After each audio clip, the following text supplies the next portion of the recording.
بسم اللہ الرحمن الرحیم نحمده ونصلی علی رسولہ الکریم اللہم صلی علی سیدنا و مولانا محمد وبارک وسلم اللہم صلی علی محمد وعلی آلہ وبارک وسلم اللہم صلی علی جمیع الانبیاء والمرسلین۔ آپ صلی اللہ علیہ وسلم کے سگے بھائی اور سگی بہنیں تو نہیں تھیں، البتہ 5 رضائی بھائی اور 2 رضائی بہنیں تھیں۔ رضائی بھائیوں کے نام یہ ہیں: حضرت حمزہ رضی اللہ تعالیٰ عنہ، حضرت ابو سفیان رضی اللہ تعالیٰ عنہ، حضرت ابو سلمہ بن عبد الاسد، حضرت مسروح، حضرت عبداللہ بن حارث۔ رضائی بہنیں انیسہ بنت الحارث، حذافہ بنت الحارث۔ حذافہ یہ الشیمہ کے نام سے بھی مشہور ہے۔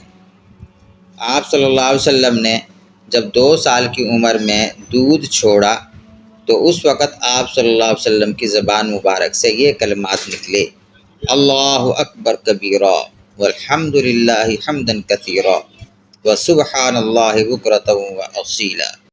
آپ صلی اللہ علیہ وسلم کے ساتھ 4 مرتبہ شق صدر کا واقعہ پیش آیا۔ شق صدر کا مطلب یہ ہے سینے کو چیر کر، جنت کے سینے کو چیر کر جنت سے لائے گئے پانی کے ذریعے اندر کے حصے کی مکمل صفائی کرنا، یعنی اندر کے حصے کو دھونا اور بعد میں اس کو اسی طرح سی دینا۔ شق صدر کا مطلب یہ ہے۔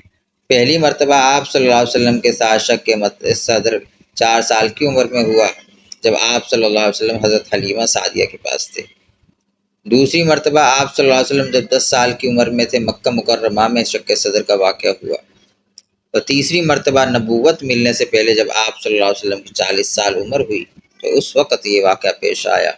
اور چوتھی مرتبہ واقعہ معراج، یعنی جب آپ صلی اللہ علیہ وسلم اللہ تعالیٰ سے ملاقات کے لیے آسمانوں پر تشریف لے جا رہے تھے تو اس وقت یہ واقعہ پیش آیا۔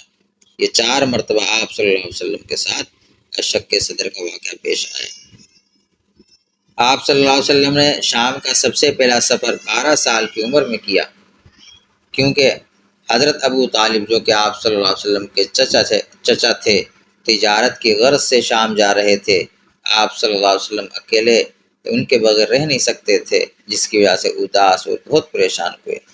تو آپ صلی اللہ علیہ وسلم کی اس پریشانی اور اداسی کو دیکھ کر ابو طالب نے آپ صلی اللہ علیہ وسلم کو اپنے ساتھ لے جانے کا فیصلہ کیا۔